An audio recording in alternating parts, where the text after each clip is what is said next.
Hello and welcome to Carbon Removal Newsroom. I'm Ross Kenyon, lead strategist with the Nori Carbon Removal Marketplace.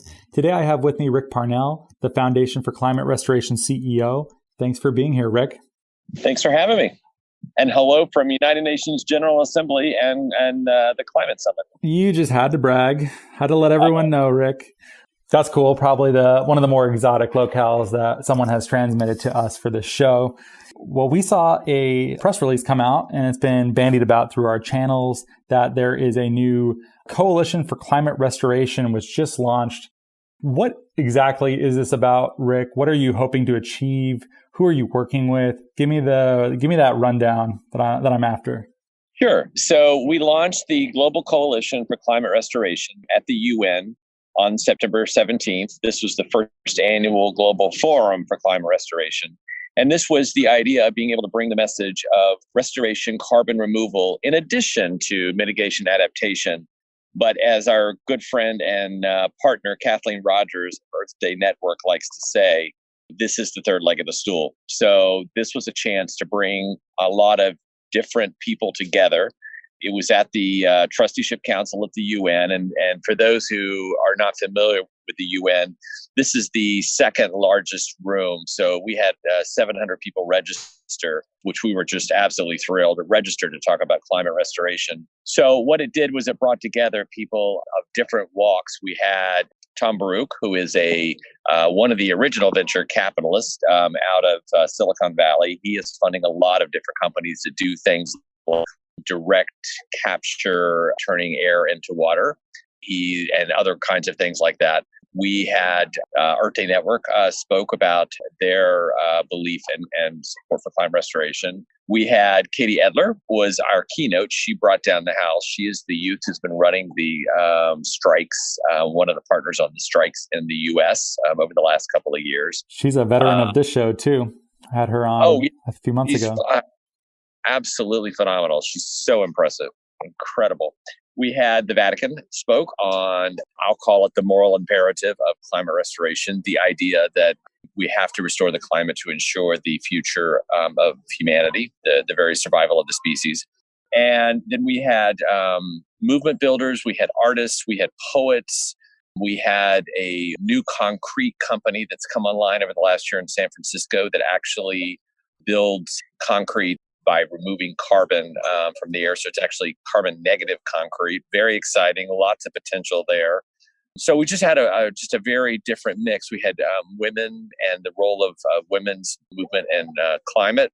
So this was a pretty broad mix. What we did with the coalition was that we took advantage of the forum as a way to launch that the Coalition for Climate Restoration. The idea is that whether it is companies, it's individuals, it's movement builders, organizations, nonprofits, we can all come together and talk about climate restoration and support for climate restoration, and the idea of that we have to get ourselves back to 300 parts per million. This is our mission, 300 parts per million by the year 2050.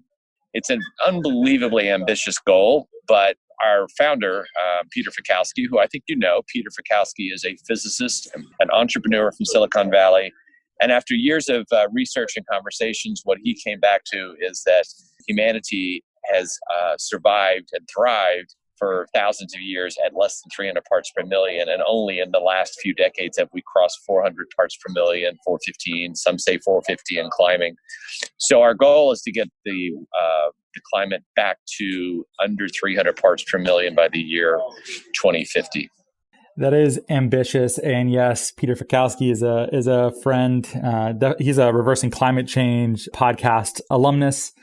And we should talk, Peter. It's been too long. We'll have to get in touch with you here and are happy with what you're doing. And in fact, I'm pretty sure that we learned the term climate restoration from you. I know this is the term that you most prefer for what's the best way to say this? The sector in which carbon removal will be operated is part of the broader climate restoration movement. And I like that. There's something that's optimistic about it, curative, restorative. Yeah, I enjoy it.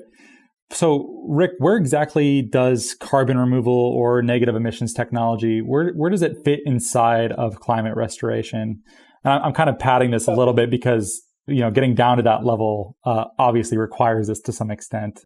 Right. So the three areas that we're focused on, and I want to purposely say not working in because we don't run programs. We're trying to identify and lift up technologies, programs, initiatives that are focused on our term climate restoration.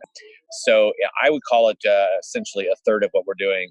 The other two thirds are how do we restore the oceans to healthy and healthy fisheries, and the question of ice.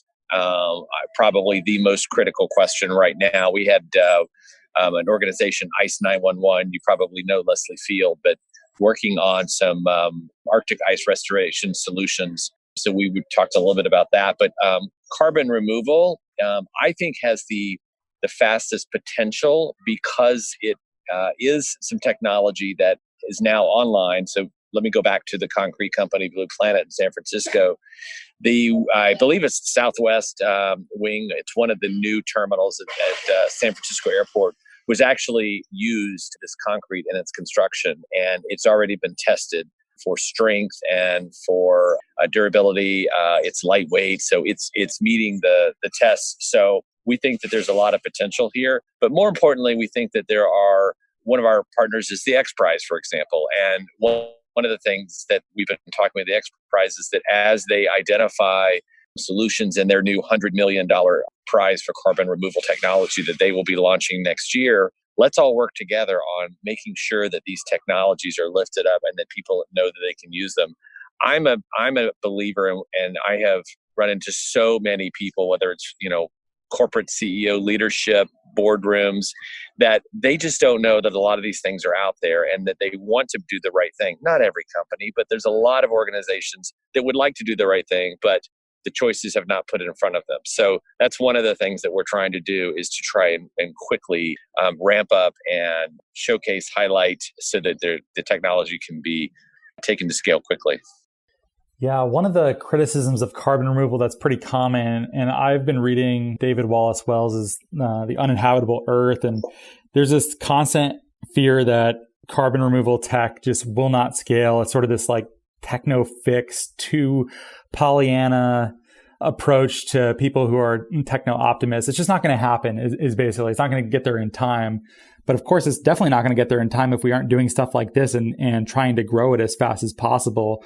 And also, it doesn't even seem like we have a choice. If we don't do carbon removal, we're already, even if we cut emissions, we're already in the danger zone. So I'm not sure why be so negative about it. We have no choice but to boost carbon removal. I think we absolutely have to. I mean, the IPCC report from the fall of last year said essentially try everything. It's too late. We cannot wait for science to be proven, tested. We have to do it safely. Of course, we need protocols. We need to have governance. But we can't sit and wait for things to be tested over multiple years and then potentially implemented. And can we find funding? We just have to get on with it. As Peter likes to say, humanity has been doing, I hate the term geoengineering. I think it's incredibly loaded. But if you want to call it geoengineering, we've been doing it for 2 centuries. And that's how we got to where we are today. Why wouldn't we try and take the technologies that we have, try and increase them, invest in them, and bring them online so that we can restore the climate and reverse the damage that humanity has done? I'm a huge believer that if you leave people in a position where you tell them that they're doomed and the end is near, and don't give them the ability to try and fix what's happened, then people become paralyzed and they don't know what to do. I'm not saying this is a Pollyanna message or that we have all the solutions. I'm saying that mitigation, adaptation are absolutely critical. Renewables are here to stay and only growing. As Tom Baruch said at our forum, there is somewhere between a $1.5 and a $10 trillion annual opportunity in this new transportation and energy transfer. Someone will get this right, and so we should all be promoting and helping foster these kinds of for-profit solutions that can scale. So I absolutely believe this is what we have to do. Yeah, I think you are hewing to exactly the correct line on that. And that's a big part of what we try to do with these shows too, both this and Reversing Climate Change, is we spend a lot of time speaking with entrepreneurs where, a lot of them are pretty small startups now, but I wouldn't be surprised if within our guests, there were a couple people who are as familiar to audiences as Richard Branson or Bill Gates 10 years down the line. I think there's a lot of money and a lot of businesses to be built out of carbon removal. And the world is starting to see this potential too. And in no small part due to things like what you're doing. And I'm really happy that you're trying to get this out to a bigger audience, especially, carbon removal sometimes gets lumped in with high tech, VC, entrepreneurial, Silicon Valley sort of scene. But that's a very different scene from the UN, right? Being at the United Nations is a really big deal in an entirely different audience. It may be not mainstream in a pejorative sense, but it is sort of where much of policy is decided, and having an influence at that level, I think, is really key in an audience that hasn't been properly reached by carbon removal aficionados. Yeah, I'll say two things about the UN. I worked for Ted Turner for almost 20 years. And as Ted used to say, if it wasn't for the UN, we would have had World War III. The UN is the place to go and have these kinds of conversations. And the reason that we wanted to kick off our coalition and have the forum at the UN is there is no greater place to have world attention on the fact that climate restoration needs a place at the table. World leaders have come together. There's a lot of movement on mitigation and adaptation. It's time for us to move into restoration. It's interesting when you think about being here during this week. Back in 1945, that nations were finishing a world war, implementing a Marshall Plan to rebuild Europe and start launching the United Nations. So I think it's another testament to humanity that when we decide, we can do it all. We just have to decide we want to get it done.